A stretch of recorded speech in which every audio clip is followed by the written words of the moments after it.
నమస్కారం గురుగారు. జై శ్రీమన్నారాయణ. ఇప్పుడు మన ఈ మధ్యకాలం చూస్తుంటే శత్రువు అంటే ఎవరో కాదు మన పక్కనుండేవాడే అంటూ ఉంటారు. సో, ఆ శత్రువు నుంచి ఎలా బయటపడాలి? అంటే ఇప్పుడు మనం ఇంటి ముందల దిష్టి బొమ్మలు పెట్టుకుంటా ఉంటాం. నీ ఏడుపే నా ఎదుగుదల. సో, ఇవన్నీ తప్పించుకొని రావాలంటే, ఇవన్నిటి నుంచి బయటపడాలి.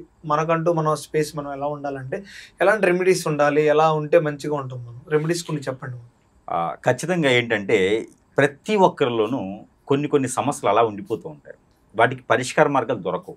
వీరున్నట్టు బిజీ లైఫ్‌లో వాటిని వెతికేటువంటి చూడరు ఎవరును. చిన్నవి అయితే చేస్తూ ఉంటారు అందరూ. కానీ ప్రతి ఒక్కరు ఎదుర్కొనేది ఒకటి ఉంటుంది లైఫ్‌లో, శత్రువు. శత్రు భయం. ఎక్కడికైనా వెళ్ళాలంటే శత్రు భయం. ఎవరికైనా అప్పు ఇచ్చినా, అప్పు తీసుకున్నా శత్రు భయం. ఎక్కడైనా మాట్లాడాలంటే శత్రు భయం. ఆస్తి తగాదాల్లో శత్రు భయం. పొలాలు గట్టలలో శత్రు భయం. ఇల్లు పంచుకోవడంలో శత్రు భయం. భార్యాభర్తలో కూడా శత్రు భయం ఉంటుంది. పిల్లల్లోనూ శత్రు భయం ఉంటుంది. శత్రు భయం అనేది కామన్ థింగ్ అయిపోయింది. ఆపోజిట్లో బిజినెస్ ఉంది అంటే కాంపిటేటివ్ బిజినెస్, శత్రు భయం. సో పార్టీలో పొలిటీషియన్స్కి శత్రు భయం. ఇవన్నీ కూడా ఎక్కడ మనం బయటపడిపోతాము, ఎక్కడ వాళ్ళు బయట వేస్తారో అనేది చాలా మందిలోనూ. ప్రతి ఒక్కరు మనిషి భయపడేది ఏది ఉందంటే కనుక అది శత్రు భయం. మనం ఎదుగుతున్నాము అంటే మనకి ఏం చేస్తారో ఎదుటివారని భయం. ఎదుటి వల్ల చుట్టాల అందరూ ఉండొచ్చు. ఇప్పుడు మిమ్మల్ని ఏదైనా చేయాలి అంటే ఎవరికో ఎందుకు అవసరం ఉండిద్ది? మీతో అవసరం ఉండేది ఎవరికి ఉండిద్ది అంటే, మీ ఎదుగుదల తట్టుకోలేని వాళ్ళు ఎవరు ఉంటారంటే మనతో పాటు ఉండేవారు, మన శ్రేయోభిలాషులు, మన బంధువులు, మన వర్గీయులు, మన కొలీగ్స్, మన ఫ్రెండ్స్, వీళ్ళే ఉంటారు. కట్టపులు ఎక్కడో ఉంటారు, మనతో పాటు తిరుగుతూనే ఉంటారు చిన్నప్పటి నుంచి. అలానే మన వెనక పొడుస్తూ ఉంటారు. అలాంటి వాళ్ళందరూ శత్రువులు. వారిని జయించాలి అంటే ముందు అసలు ఏం చేయాలి? అలాగే దానికి మనం శత్రువుని జయించుకోవచ్చు. అలా చిన్న పరిహారాల ద్వారా కూడా శత్రు జయం ఉంటుంది. పూర్తిగా ఉంటుందా అంటే వారి యొక్క పరిస్థితిని బట్టి ఉంటుంది. ఆల్రెడీ మిమ్మల్ని ఇబ్బంది పెట్టారు అంటే, లేదు శత్రువు నిజంగానే ఉన్నారు అంటే, ఇలా చాలామంది. ఇప్పుడు మీకు ఒక మంచి శత్రువుని చెప్తా. మంచి శత్రువు ఏంటంటే, శత్రువులు కూడా మంచి శత్రువులు ఉంటారు. అంటే అజాత శత్రువులు అనమాట. అంటే వీళ్ళని చూస్తే ఇంకా చంపేయాలనిపించింది. అలాంటి శత్రువు వాళ్ళు గుర్తుపట్టవచ్చు. ఎలా చెప్తా? భర్త భార్య ఉంటారు. భర్త పోయి ఎఫ్ఐఆర్స్ పెట్టుకుని ఉంటాడు ఎవరితోనో. రెడ్ హ్యాండెడ్గా భార్య దొరుకుతారు. భర్తను కొట్టరు. అక్కడ భర్తను కొడతారో లేదు కానీ భర్తను పక్కకు లాగి ఆమెను కొడతారు.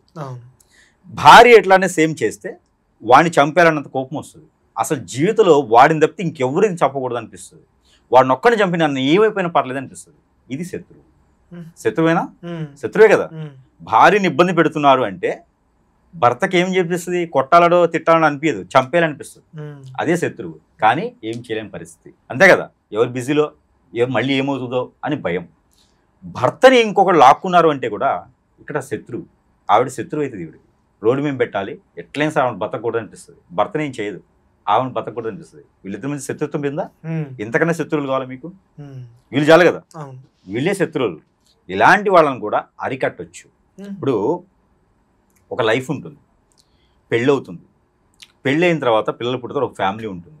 నిజంగానే ఎవరో వచ్చేసి భర్తనో భార్యను లాగేస్తే వారి జీవితం ఏమవుతుంది? శత్రువు అన్నట్టే కదా. ఇంక వీళ్ళు బొగ్గు పాలైపోతుంది, చెట్టుకొని కొట్టుకోలేతారు. ఖచ్చితంగా లాగిన వాళ్ళు శత్రువు కింద లెక్కే కదా. వారిని ఏం చేసినా పాపం లేదు, అంతే కదా. వారి జీవితం వాడిది కాకుండా ఎదుటి వాళ్ళ జీవితంలో నిప్పులు పెట్టడానికి వారెవరు?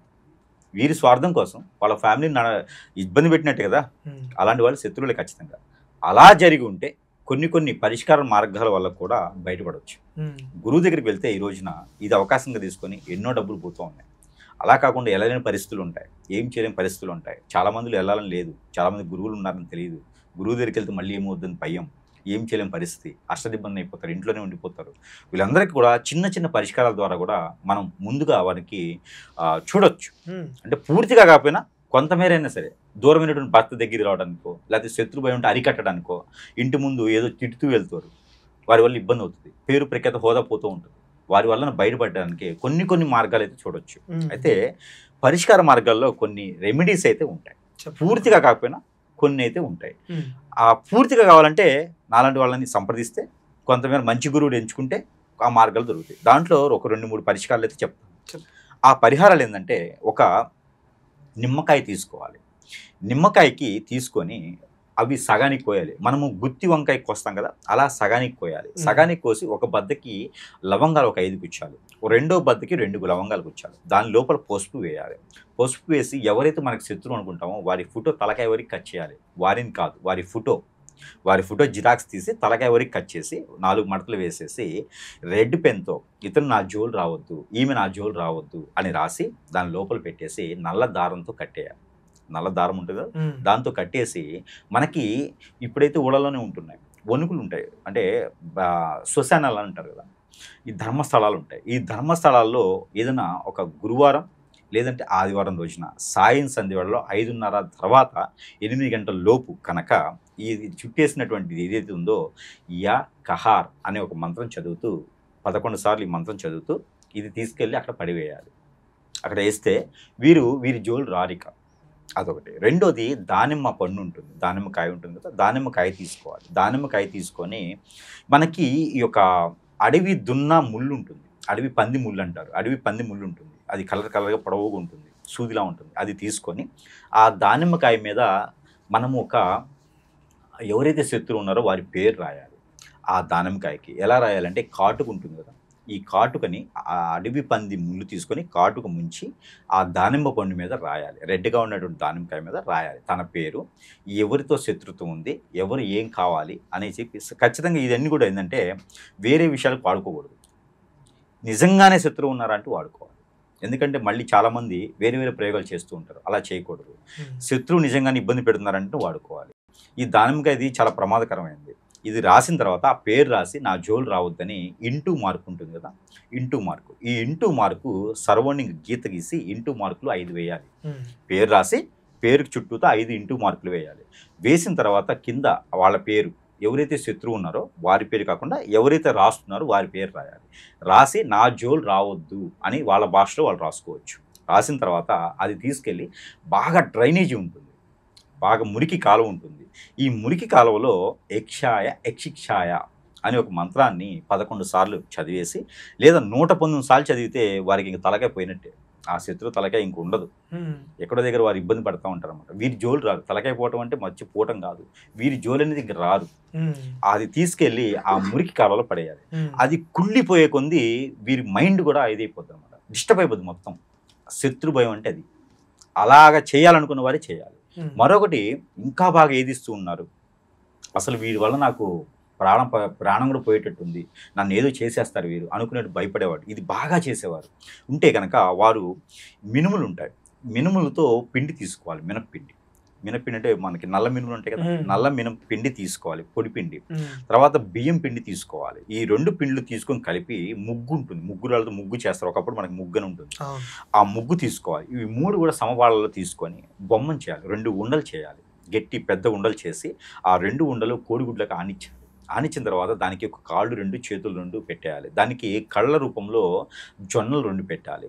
ఆ కళ్ళ పైన రెప్పలు ఉంటాయి కదా, దానికి ఆవాలు, నల్ల ఆవాలు పెట్టాలి. ముక్కు కింద ఒక గోధుమ పెట్టాలి. ఇలా పెట్టిన తర్వాత ఒడ్లు ఉంటాయి, ఈ ఒడ్లు మనకి పెదవాల కింద పెట్టాలి. ఈ పెట్టిన తర్వాత ఈ సజ్జలు ఉంటాయి, ఈ సజ్జలు కాళ్ళకి ఒక 5, చేతులకు ఒక 5 అంటించాలి. అంటించిన తర్వాత ఒక నిమ్మకాయ తీసుకొని ఆ నిమ్మకాయలో రసం తీసేసి వెనక్కి తిప్పాలి. అంటే నిమ్మకాయ తొడ వెనక్కి తిప్పేసి దాంట్లో ఆముదం పోసి ఒక ఒత్తి వేసి దీపారాయణ చేయాలి. ఎక్కడ? పాదాల దగ్గర దీపారాయణ చేసేసి ఏదైతే పేరు ఉంటుందో, శత్రువు పేరు ఉంటుందో, ఆ ఒక వైట్ పేపర్ మీద చిన్న పేపర్ తీసుకొని దానిపైన శత్రువు పేరు రాయాలి బ్లాక్ పెన్తో. రాసిన తర్వాత వారికి ఎక్కడైతే సమస్య రావాలనుకుంటామో ఆ సమస్యకి దగ్గర ఆ పేపర్ పెట్టేసి గుండు సూదులు ఉంటాయి, ఈ గుండు సూదులు కానీ లేదా అడవి తుమ్మ ముళ్ళు ఉంటుంది, అడవి తుమ్మ ముళ్ళు అంటే అందరికి ఐడియా ఉంటుంది, అడవి తుమ్మ ముళ్ళు తీసుకొచ్చేసి ఎక్కడైతే వాడికి సమస్య రావాలో, మైండ్ పని చేయకూడదు అంటే బ్రెయిన్ మీద, చేతులు పని చేయకూడదు అంటే చేతుల మీద గుచ్చాలి. 5 పిన్నులు గుచ్చాలి ఆ పేపర్ పెట్టేసి. గుచ్చిన తర్వాత దాన్ని ఆ దీపం అంతా కొండెక్కిన తర్వాత మొత్తం కూడా కలిపేసి ఒక పాలు ఉంటాయి కదా, బర్రె పాలు కానీ ఆవు పాలు కానీ ఉంటాయి కదా, ఆ పాలతో పిండి అంతా కలిపేసి ఆ నిమ్మకాయ మొత్తం దాంట్లో వేసేసి ఏవైతే కావాలనుకుంటామో అవన్నీ కవిన తర్వాత తీసుకొని వెళ్ళేసి అక్కడ పారేటు నీటిలో వేయాలి. ముడుపు నల్ల గుడ్డలో కట్టాలి, మొత్తం తీసుకెళ్ళి పడివేయాలి. ఇక వారు జన్మలో కాదు కదా, మీ జోలు కాదు, ఎవరి జోలు రారు.